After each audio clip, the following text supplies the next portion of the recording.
Is RPE actually killing your gains? Respond to AthleanX and Critics is Coach Greg. So Greg Doucette may train harder than the last time, but he's certainly not smarter than the last time, since he still doesn't quite understand what RPE is and how it should be implemented.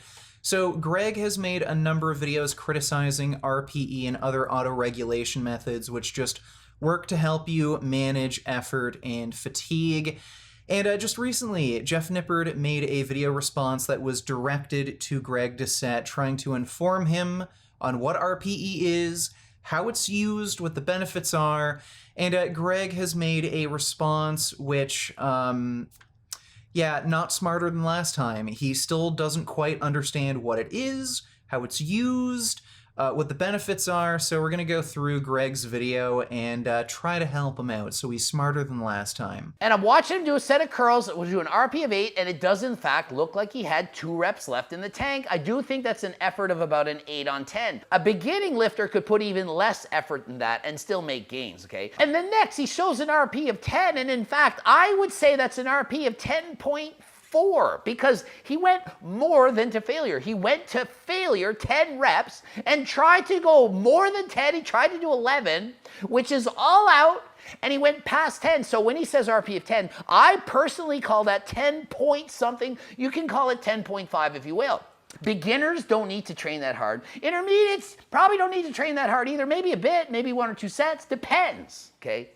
So RPE, it can be good because, yes, if you understand it and you know what an RPE looks like and feels like, it is of benefit. But most beginners, they don't know what that is. Okay, and in my defense, Jeff did literally say in a video with over 500,000 views that beginners, they suck at estimating RPEs. So what this study tells us basically is that people, especially beginners, are bad at gauging their RPE, particularly by 3 to 4 reps. Okay, so I have 2 things to say here. First of all, again, Greg doesn't seem to understand what RPE and other auto-regulation methods like RIR or reps in reserve are used for. After Jeff Nippard demonstrated what an RPE of 8 and an RPE of 10 look like, Greg just commented, oh, well, beginners don't have to train that close to failure. Intermediates, they do sometimes. Advanced lifters, yeah, sure, they do have to train that hard, that close to failure. Again, this is just ignoring, like, the actual topic of discussion, like what RPE is used for, why it's used. So the reason RPE and RIR are used is because it basically just allows you to maximize stimulus and reduce fatigue. It allows you to extend mesocycles and allows you to make steadier, more predictable progress over a longer period of time. So while using RPE or RIR, you can fairly accurately measure how close you are to failure, so you're ensuring that you get a stimulus, but you're not going so close to failure that you're just going to generate a disproportionate amount of fatigue. And you can also use these auto-regulation methods to ensure that you don't miss set and rep targets. So, for example, like if you were training squats and you squatted 200 pounds last week for 5 sets of 5, this week the set, rep, and weight target is 205 pounds for 5 sets of 5. Well, you had a really crappy day at work, you didn't get much sleep, you were fighting with your wife, you didn't eat much, so going into the gym, there's no way you're going to be able to hit, that target for that training day. So what you can do with a system like RPE or RIR is reduce the load so you just still hit that RPE or RIR target, because that will make sure you're training close enough to failure to get a stimulus, but you're not going to train so hard that you actually miss your set, rep, and weight targets, and then you just generate a ton of fatigue. Then going into the next week, you're screwed because you're still, tired and run down, and it messes up your whole mesocycle. So that's what RPE and RIR are used for. Greg it's just completely going over his head, and he's just talking about completely irrelevant crap. Beginners don't have to train that hard. What the hell does that have to do with the discussion about RPE? And secondly, Greg claimed that RPE, RIR, these auto-regulation methods, they're either really bad or even useless for beginner lifters because they tend to way overestimate their RPE, so they tend to undertrain massively using systems like RPE. Well, the only evidence that Greg used in support of this claim was a study in a video that Jeff Nippard posted on his channel, and the study was titled, "Ability to predict repetitions to momentary failure is not perfectly accurate, though improves with resistance training experience." So what they did here was they got a bunch of study participants and they asked them to perform as many reps as they could with a given exercise, with a given load, and before they performed the exercises, they were asked to predict just how many repetitions that they could get going to failure. So essentially, they were asking them to predict their RPE 10 with all these different lifts. And the researchers grouped participants based on training experience. They had an orientation group with the least amount of experience, with only 1.5 months worth of weight training experience, a beginner group with 1.5 to 6 months of experience, an experienced group with 6 to 12 months of experience, an advanced group with 12 to 36 months of experience, and an expert group with greater than 36 months or 3 years worth of experience. Now, I think it's really important to point out the wording, the misleading wording they're using in the study. They classified people with as little as 6 months of training experience as experienced lifters. So no, if you've been training for 6 months to a year, you're not an experienced lifter, you're still a beginner, you're going to be able to make linear progress, no problem. So if you're not really careful and recognize the wording that they're using in the study, this will really affect your interpretation of the study results. So even though they reported that only experienced lifters are accurately reporting RPE, they're still talking about beginner lifters. And if you take a look at the results, people with very little training experience, so less than 6 months of training, they really underestimated how many repetitions they could get with a given load. Their standard error of measurements on all lifts was above 4. This isn't terribly surprising, so they would be expected to overestimate their RPE. However, lifters with 6 months to a year of training experience, even though they were listed as experienced lifters in the study, in reality, these are still beginners we're talking about.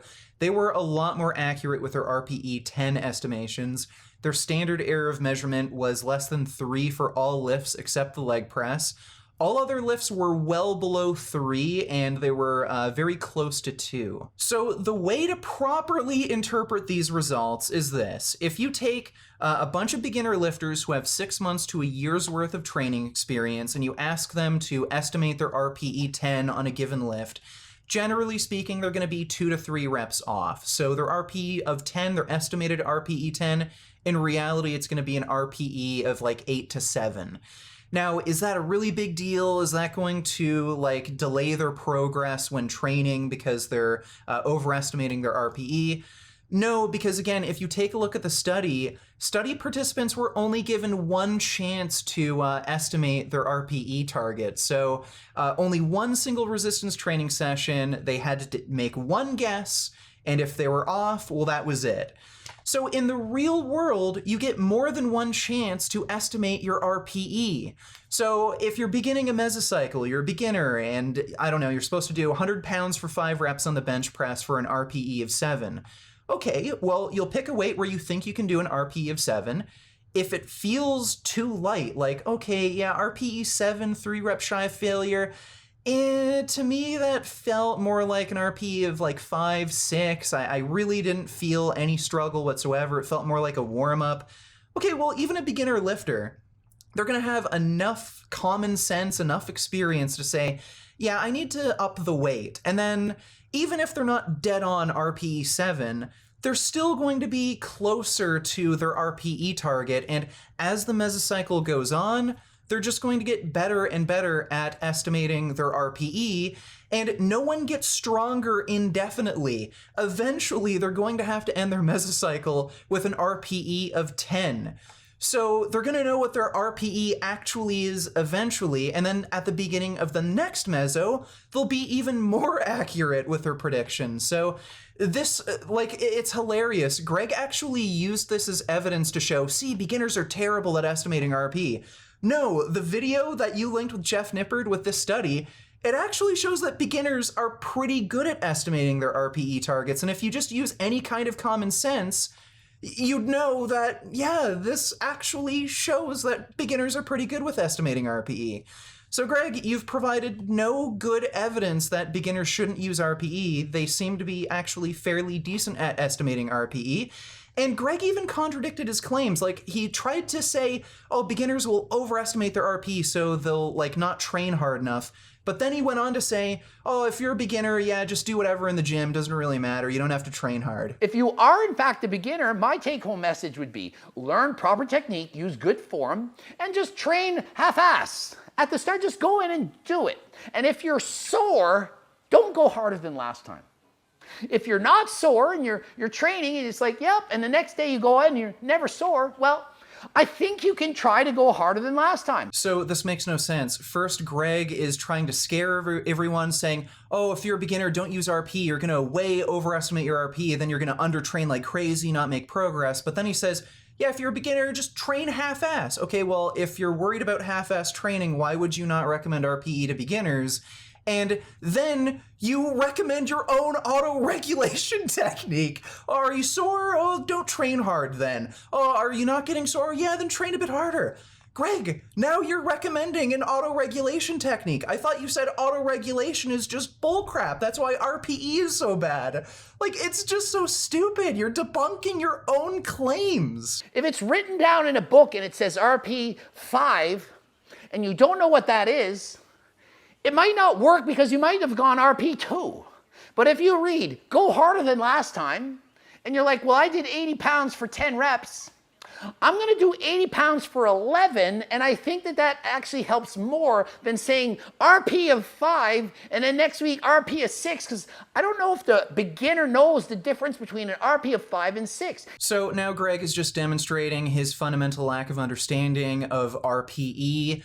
First of all, he claimed that, what if you give a beginner an RPE target of 5? They're not going to know what that is. Greg, no coach is going to program in an RPE of 5 for anyone during an accumulation phase. So again, you just don't know anything about RPE training. Secondly, now Greg is claiming that beginners tend to overshoot their RPE targets. He just spent the last few minutes claiming beginners tend to undershoot their RPE targets, which he says is a huge problem because now they're going to generally not train hard enough to make gains. But now he's claiming they overshoot their RPE targets. So which is it? Do they undershoot or overshoot, Greg? And if you now claim they're overshooting them, isn't that a good thing, according to you? And then Greg went on to say, oh, why can't you just train harder than last time? Greg, please explain to me how RPE-based training prevents you from training harder than last time.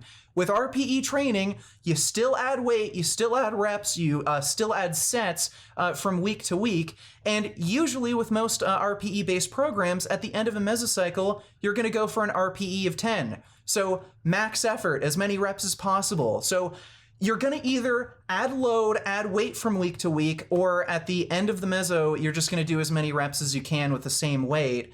Either way, you're going to end up training to failure and train harder than last time. So again, you just don't know what the hell you're talking about. And you've had this explained to you multiple times, and you still don't understand. How can you be dumber than last time? Just like it's useful to know how many sets to do and how many reps to do, I think it's equally useful to know how hard to push each set. And just as hard as possible, or harder than last time, isn't good enough in my opinion. Beginners shouldn't just show up to the gym and go all out as hard as you can go. No. Hard as possible, that's not what I say. That's what I say for me, because I'm a pro bodybuilder and an advanced lifter. And once you're at the top, you need to go harder than last time. You can't expect to make gains training half-ass. You can't, okay? So that's what I'm saying. So you see, me and Jeff we're agreeing, even though maybe it looks like we're not. So this is just complete gobbledygook now. Now Greg is claiming that advanced lifters can't use RPE because half-ass training doesn't work for advanced lifters. Again, Greg, please explain to me how using RPE results in half-ass training. All auto-regulation methods like RPE does is ensure that you are maximizing stimulus while minimizing fatigue. It just lets you extend out your mesocycle so you can make steady, reliable progress, and over time, you'll make faster progress than you would if you do everything balls to the wall and you make fatigue catch up to you way faster than it otherwise would. Nothing you just said made any sense. Advanced lifters can't do half-ass training. Greg, some of the best lifters in the IPF, they're like pretty much all of them are using RPE or some sort of auto-regulation technique. Are all of them doing half-ass training? All of them are doing world record lifts while doing half-ass training? Nothing you say makes sense. Counting RPE doesn't imply you train any less hard, it just means you're counting how hard you're training, just like everyone else is counting their sets and reps. And yes, I agree with Jeff. Just because you're training RP doesn't mean you're not training hard. If you're saying, if you go to the gym and you're training an RP of 10, then clearly you're training hard, you're training all out. Probably harder than the people that just go to the gym and saying, hey, I'm training really hard. They're not counting how hard, they're just saying, oh, I just go harder than last time. If you go to the gym and you're like, I know what a 10 feels like and I'm going for a 10, then absolutely you're training hard. My critique of saying RP training is when the RP zone is low. By that I mean if a program says you need to leave 3 or 4 reps in the tank all the time and you're at the intermediate or above level, I don't think you're training hard enough to maximally stimulate muscle growth or muscle hypertrophy. Okay, I think I know why Greg doesn't like RPE. I think I understand all the confusion he has with it now. It seems that Greg doesn't understand that even if you're using some sort of auto-regulation method with RPE, that doesn't mean you don't increase weight, you don't increase the amount of repetitions you're performing each set. If you're doing RPE-based training, you are still adding weight each week. You are still adding repetitions. RPE is just used to ensure you're not going too close to failure too early in a mesocycle. It's just a way of ensuring that you're maximizing stimulus while reducing fatigue.